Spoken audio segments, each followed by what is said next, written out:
जो ये ईंट के रोड होते हैं उनका कंस्ट्रक्शन ईंट बाय ईंट होता है, एक एक लगा के। बट क्या आपने कभी उसका कंस्ट्रक्शन ऐसे करते हुए देखा है, मशीन के थ्रू? और आपको तो पता ही होगा कि इमोजीज जो होते हैं, जो आप डेली यूज करते हो, वो टकले होते हैं। बट बाल वाले इमोजीज को आप यहाँ देख लो। Non stop random amazing facts की बारिश के लिए तैयार हो जाओ।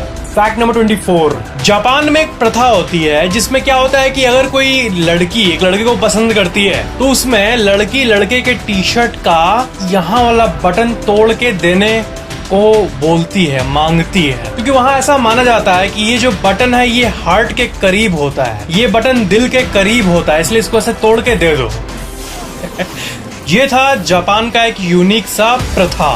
Fact number 23। नेक्रो पैंट्स। नेक्रो पैंट्स के बारे में आप जानते हो, नॉर्मल पैंट से नेक्रो पैंट्स में ये अंतर है कि ये जो पैंट होता है ये कुछ खास नहीं, बस ये होता है कि ये मरे हुए इंसान के चमड़े से बनता है। या कुछ खास फैक्ट नहीं है। ऑफ कोर्स इट इज खास। असल में क्या है कि आइसलैंड के जो लोग हैं वहाँ पे जो विच क्राफ्ट करते हैं ना, जो जादू टोना करते हैं ना, वो ये मानते हैं कि जिनके पास ये पैंट होता है वो अनलिमिटेड वेल्थ को अट्रैक्ट करता है। Of course it's a myth, लेकिन वहाँ पे बहुत लोग इस बात को एकदम सच मानते हैं। और इस पूरी दुनिया में एक ही नेक्रो पैंट बचा हुआ है जो कि आइसलैंड के एक म्यूजियम में रखा हुआ है। Fact number 22। Military grade. ये जो टर्म होता है ना, बहुत सारा आपका व्हीकल्स में या फिर किसी भी चीज में ये लिखा रहता है अक्सर कि ये मिलिट्री ग्रेड टेक्नोलॉजी से बना हुआ है। मतलब मिलिट्री ग्रेड टेक्नोलॉजी का ये जीप है या फिर कुछ भी है। तो असल में ये मिलिट्री ग्रेड को आप उतना खास मत समझिए, क्योंकि military grade actually means meeting the bare minimum requirements of durability while also costing the least. ये कुछ खास नहीं है, बस वो अच्छा खासा मजबूत हो और सही दाम में हो, इसका मतलब होता है military grade. Of course it's a marketing वाला वर्ड। Fact number 21। आपको पता ही होगा कि व्हाट्सएप में हम लोग जितना इमोजीज यूज करते हैं वो सब टकले होते हैं, किसी के बाल नहीं होते, कुछ कुछ छोड़ के, ज्यादा साइड वाले। बट आप इन इमोजीज को देख लो, ये है इमोजीज विथ हेयर। और मैं व्हाट्सएप और जितने भी चैटिंग कंपनीज है इनको और यूट्यूब को भी सजेशन दूंगा, टिपिकल सजेशन, कि अपने कीबोर्ड में एक बाल वाला इमोजी ऐड करो। मैं पक गया हूँ टकले इमोजी से। Fact number 20। Dinner in the sky. Dubai में एक ऐसा जगह है, एक ऐसा रेस्टोरेंट है, आप इसका व्यू देखो, ये आसमान में लटका ये जगह, यहाँ पर क्या आप डिनर करना चाहोगे? इसमें स्टाफ जो है वो ऐसे कुछ कपड़े को अपने कमर पे बांध के फूड सर्व करते हैं। और जो फोर्ब्स मैगजीन है उसमें ये वर्ल्ड्स 10 मोस्ट अनयूजुअल रेस्टोरेंट्स के लिस्ट में भी आया था, डिनर इन द स्काई। अब इसके बहुत सारे पिक्स देख सकते हो। Fact number 19। आपको पता ही है ना कि ये जो फीलिंग है कि ये जो हो रहा है ये मेरे साथ कभी पहले हो चुका है, ऐसा अजीब टाइप का एक फीलिंग होता है जिसे आपको पता होगा कि डेजा वू कहते हैं, डेजा वू, ठीक है। असल में इसका उल्टा भी एक टर्म होता है, एक फेनोमेनन होता है साइकोलॉजी में, जिसे कहते हैं जमैस वू। डेजा वू मतलब क्या हुआ, किसी जगह पे जाना और ऐसा मानना कि ये जो कर रहा हूँ ये पहले हो चुका है मेरे साथ। और वही जमैस वो चीज होता है ना कि किसी चीज को आप मान लो कि जैसे कोई चीज है, जैसे आपको कोई स्कूल है या फिर आपका घर का एक कंघी है, उसे आप डेली देखते आ रहे हो, ठीक है, स्कूल कंघी ये सब चीजों को, बट आपको उसी स्कूल को देख के ऐसा लगे कि साला ये मेरा स्कूल है, ये मेरा स्कूल है। ये मतलब एक ऐसा फेमिलियर चीज जो कि आपको अनफेमिलियर फील हो, ऐसी वियर्ड सी फीलिंग हो, इसे कहते हैं jamais vu, opposite of deja vu. Fact number 18। Tweety bird. आप इसे देखो, ठीक है, वार्नर ब्रॉस के कार्टून के सीरीज में ये बर्ड आती है, ठीक है, ट्वीटी बर्ड। और ट्वीटी को स्वीटी भी कहा जाता है, स्वीटी से नाम पड़ा है ट्वीटी। पर अजीब बात ये है कि ये जो ट्वीटी बर्ड है, प्यारी सी, ये जो है ना, इसको एक्चुअली में बोलना चाहिए प्यारा सा, because Tweety bird is a male, not kidding. ये एक मेल है, लोग इसे अक्सर फीमेल मानते हैं, बट ये मेल है। Fact number 17। एक ट्रिप पे एक हस्बैंड गया हुआ था, और क्या है कि ये वो जमाना था जब कोई कम्युनिकेशन का मीन्स नहीं था इजी। तो सैमुअल मॉर्स ये नाम था, यही ट्रिप पे गए हुए थे। और क्या हुआ कि इनको अपने वाइफ की किसी प्रॉब्लम के बारे में पता चला, और जब तक ये आया ना तब तक वो मर के उसको बरी भी कर दिया गया था। अजीब कहानी है। तो फिर सैमुअल मॉर्स ये नेक्स्ट 45 साल टेलीग्राफ जो सबसे अर्ली कम्युनिकेशन का मीन्स था उसको इन्वेंट करने में लगे रहे और 45 साल बाद जाके इन्वेंट कर भी दिए। एक ऐसा जरिया जिससे आप कितनी भी दूर हो बट आप अपना बात को शेयर कर पाओगे, पहुंचा पाओगे। ये इन्होंने कहा कि ये इसे इसलिए डिस्कवर किए ताकि ये जो दूर रह के खबर पाना, फिर जल्दी एक्ट नहीं कर पाना, ये जो फीलिंग हुई उनको अपने वाइफ की डेथ की, इसे कोई और ना फील करे। Amazing. He was the inventor of telegraph. Fact number 16। साल 1880 में हार्वर्ड यूनिवर्सिटी में एक साइंटिस्ट था, उसका एक स्टाफ था। तो वो पता नहीं कुछ खराब काम किया, गलती कर दिया। वो अपने स्टाफ को बोला कि क्या कर रहा है, तेरे से अच्छा तो मेरी नौकरानी कर लेगी। तो वो असल में अपने नौकरानी को ही अपने साइंस के टीम में ले लिए हैं और वो 10 साल से भी ज्यादा काम किए और बहुत सारे इन्वेंशंस किए और वो एक व्हाइट डॉर्फ स्टार और नेबुलास और हजारों स्टार्स के बारे में रिसर्च किए। That's amazing. Fact number 15। Keanu Reeves जो ये एक्टर है, ये अपने फिल्म में क्या करते हैं ना, इनका जो फिल्म का पे चेक होता है, इनका जो फिल्म का जो वो ना, उससे थोड़ा सा अपना डोनेट कर देते हैं, मतलब छोड़ देते हैं। देखो अक्सर क्या होता है कि अगर एक ही फिल्म में 4 हिट एक्टर को ले लिए तो क्या होता है कि डायरेक्टर को सबको पैसा देना पड़ता है बहुत ज्यादा करके, तो ऐसे फिल्म बहुत कम बन पाती है। ठीक है, एवेंजर्स उसमें से एक एग्जाम्पल है, लेकिन वो तो अल्ट्रा सक्सेसफुल भी हुई थी। पर ज्यादातर फिल्म में एक मेन एक्टर होता है और वो अपना पैसा क्यों देगा। बट कियानू रीव्स जो है ये करते थे कि अगर उनको $10 मिलियन मिलना है ना, वो उसे 5 ही लेंगे और बाकी 5 डायरेक्टर को बोल देंगे कि आप इससे और बड़े बड़े एक्टर्स को ले आइए ताकि हमारे मूवी का परफॉर्मेंस अच्छा हो। ऐसा बहुत कोई नहीं करते हैं। द डेविल्स एडवोकेट मूवी में ये अपना few million dollars को न्यौछावर कर दिए थे ताकि अल पसीनो जो कि एक बहुत बड़े एक्टर हैं उनको लिए, और ये मूवी बहुत ज्यादा हिट भी हुआ। Fact number 14। ट्रिप एडवाइजर एक कंपनी है, ठीक है, और उसमें क्या है कि अगर आपके पास कोई रेस्टोरेंट है, कुछ भी है, तो आप उसको अपना ट्रिप एडवाइजर में लिस्ट कर सकते हो और लोग उसमें आपके रेस्टोरेंट के बारे में देखेंगे और आएंगे आपके रेस्टोरेंट में खाना खाने। तो क्या है कि पहले एक ऐसा चीज किया एक इंसान जो कि अनबिलीवेबल था, वो एक फेक रेस्टोरेंट का पिक डाल दिया और उस पे लोग उसका पिक्चर देख के मस्त रेटिंग भी देने लगे। ठीक है, 5 स्टार 5 स्टार 5 स्टार। और उसके एड्रेस पे लोग क्या हुआ कि अचानक से आने लगे। वो रात को सोया है, बाहर देख रहा लोग आए हुए हैं और तो क्या करूँ, तो वो अपने गैरेज को ही रेस्टोरेंट में बदल दिया और सबको खिलाने लगा। और ऑनलाइन उसका जो वो प्रोफाइल था ट्रिप एडवाइजर का, वो वायरल होने लगा और कहाँ से लोग आते रहने लगे और वो लंदन का सबसे नंबर 1 रेस्टोरेंट भी बन गया। और ये सब हुआ सिर्फ एक दिन के अंदर, ये वायरल काम। तो उन्होंने एक दिन के लिए अपने बैकयार्ड को अपना कैफे बना दिया और जब लोग आए तो तुरंत पका के खाना खिलाया। ऑनलाइन फेक प्रोफाइल वगैरह आजकल बहुत चलता है। Fact number 13। एक सो कॉल्ड साइंटिफिक स्टडी हुई थी जिसमें ये पता चला था कि चीज जो है ये एकदम ड्रग्स की तरह एडिक्टिव है, ठीक है, और लोग उस स्टडी पे शक करने लगे। बाद में ये पता चला कि जो डाइटिशियन जो कि ये क्लेम कर रहा था वो एक ऐसी कमेटी का हिस्सा था जो कि चीज को हेट करती थी, इसलिए वो ऐसे स्टडी पब्लिश कर रही थी। मतलब यही ना दोस्तों कि क्या बोलूं मैं, ये बहुत खराब चीज है। बट आजकल के दुनिया में किसी साइंटिफिक पेपर पर भी भरोसा करने के पहले आप ये देख लो कि उसे कौन पब्लिश कर रहा है, क्योंकि छोटे मोटे जो ग्रुप्स होते हैं वो तो कुछ भी पब्लिश कर देते हैं। Fact number 12। साल 2004 में स्लैमर नाम का एक कंप्यूटर वायरस जो था ना, वो पूरे इंटरनेट को लगभग 15 मिनट के अंदर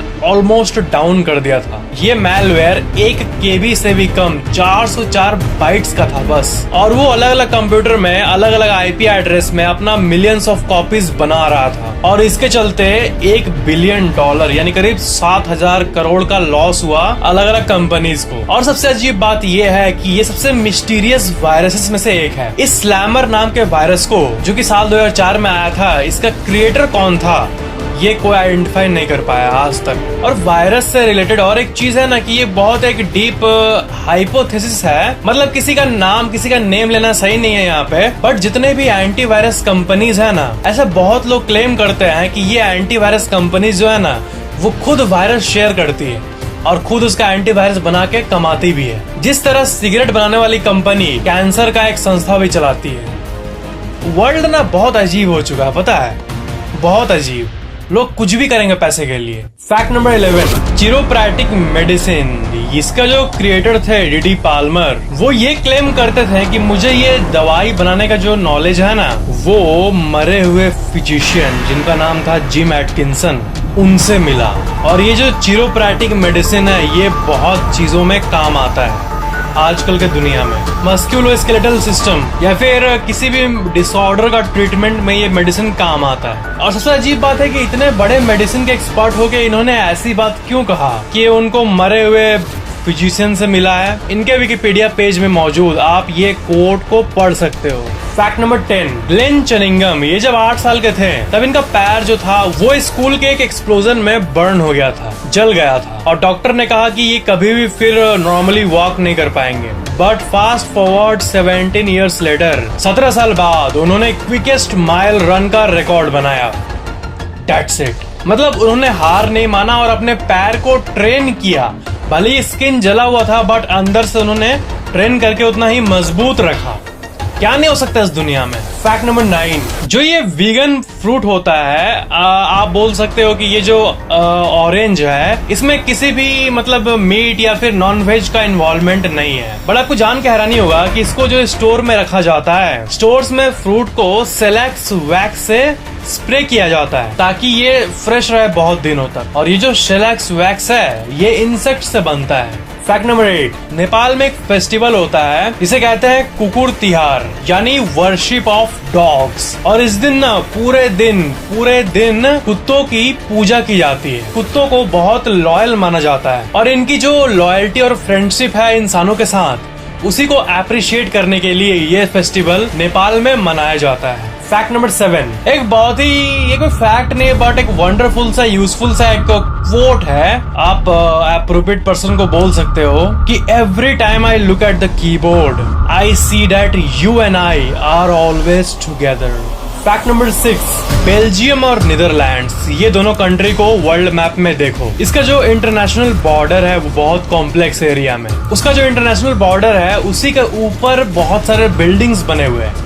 बॉर्डर के ऊपर मतलब बैंक्स और बिल्डिंग्स के बीच से ही अलग अलग देश डिवाइड होते हैं। मान लो आपका जो घर है, आपका जो रूम है, उसके बीच से अगर कोई कंट्री डिवाइड हो रहा है, इसका मतलब ये ना कि आपका घर का आधा पार्ट एक देश में है और दूसरा पार्ट दूसरे देश में है। यही होता है एक्चुअली में यहाँ पे जो बिल्डिंग्स है उसमें, बैंक्स में, और ऐसे पूरे वर्ल्ड में बहुत जगह होता है। This is amazing. Fact number 5, मच्छर जो होते हैं मॉस्किटोज वो क्या फीड करते, क्या खाते हैं। आप कहोगे कि हमारा खून और क्या चूस लेते रात को, बट दैट्स नॉट ट्रू। पता है मेजोरिटी ऑफ द मॉस्किटोज जो है ना वो नेक्टार और प्लांट जूसेस को फीड करते हैं। नेक्टार और प्लांट जूसेस। और जो ब्लड फीडिंग होती है वो एक्चुअली में मेल मॉस्किटोज नहीं, फीमेल मॉस्किटोज तब करती है ये ब्लड फीडिंग जब उनको एग प्रोड्यूस करना होता है, बच्चों को जन्म देना होता है। मतलब आपको कोई भी मच्छर काटता नहीं है, काटती है, बिकॉज दे आर फीमेल्स, क्योंकि फीमेल मॉस्किटो ही काटती है जब उनको एग को प्रोड्यूस करना होता है। फैक्ट नंबर 4, मिल्की वे जो है हमारा गैलेक्सी वो कॉस्मोस के एक ऐसे वॉइड में है जो कि the largest void known to science है। जी हाँ, हमारा जो मिल्की वे है ना वो पूरे ऑब्जर्वेबल यूनिवर्स के एक सबसे डिस्टेंट एरिया में। मतलब अगर मिल्की वे हमारा यहाँ गैलेक्सी है तो बाकी चारों तरफ ना जहाँ भी एलिमेंट्स हैं वो सब पूरा एकदम मस्त, एकदम भीड़ भाड़ वाला है। बट मिल्की वे जो है वो बहुत अलग है सबसे। That's really amazing। और हम लोग वहीं रहते हैं। इसे कॉस्मोस का स्विस चीज स्ट्रक्चर भी कहा जाता है। आप इस आर्टिकल को देख सकते हो, डेली गैलेक्सी का आर्टिकल। फैक्ट नंबर 3, इस आर्टिकल को आप देखो माई इंडिया माई ग्लोरी का, और इसमें ये लिखा हुआ है कि एक इंसान एम्बुलेंस के कमी की वजह से अपने माँ को खो दिया। तो उसके बाद उसी टाइम उसको ऐसा एक फील हुआ फीलिंग कि वो किया कि वो लैक ऑफ ट्रांसपोर्टेशन या फिर कोई भी मेडिकल फैसिलिटी से ऐसा कोई इंसान मर जाए एम्बुलेंस नहीं आने के चलते, ये हो नहीं सकता है। उसके बाद इस इंसान ने अपने बाइक को एक एम्बुलेंस में बदला और जब भी अपना काम करके आता था उसके बाद ये घर घर जहाँ एम्बुलेंस नीड होता था वहाँ पे जाके लोगों की मदद करता था। और सबसे मेन चीज ये है कि ये काम वो फ्री में करता था। अपना वो दिन का जॉब करके आ गया, अब जो खाली टाइम है उसमें ये लोगों की हेल्प करता था।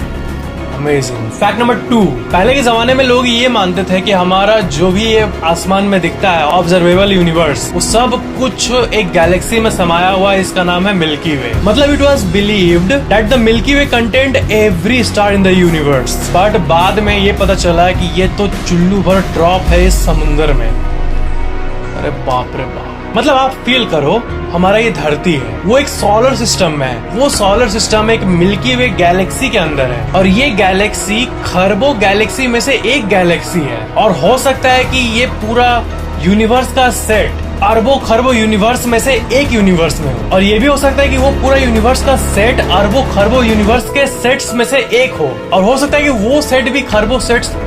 कहाँ खत्म होता है ये? कमेंट में कोई लिखो कहाँ खत्म होता है, I want to know. Fact number 1, इस मशीन को देखो, इसे कहते हैं टाइगर स्टोन मशीन, और इसका ऑफिशियल वेबसाइट जो है वो आप यहाँ पे देख सकते हो। ये एक बहुत ही यूनिक मशीन है। इसमें जो वर्कर्स है ना, वो रैंडमली ईंटे को डालते हैं इसमें, और वो मस्त सजा के गिराता है नीचे। देखो, मैं सिंपल भाषा में बोल रहा हूँ, मस्त सजा के गिराता है और रोड मस्त बनते जाता है। ये दुनिया की सबसे यूनिक कंस्ट्रक्शन मशीन्स में से एक है। इसका वर्किंग आप यहाँ पे देख सकते हो। ये किसी भी रैंडम ब्रिक को सिमेट्रिकल अरेंजमेंट में पुट करता है, और इससे रोड बिल्कुल आसानी से बन जाता है। That's really amazing. The tiger stone machine. Video को लाइक और शेयर जरूर करना, और नीचे कमेंट भी जरूर कर देना वीडियो कैसा लगा। और इस वीडियो के नीचे डिस्क्रिप्शन में मेरे इंस्टाग्राम का लिंक दिया हुआ है, आप चाहो तो मुझे इंस्टाग्राम में भी फॉलो कर सकते हो। और अगर आप पहली बार चैनल देख रहे हो तो सब्सक्राइब करके बेल आइकन को भी ऑन कर देना, ताकि मेरे आने वाले अमेजिंग वीडियोस आपको तुरंत मिल जाए। थैंक्स फॉर वॉचिंग दिस धांसू वीडियो।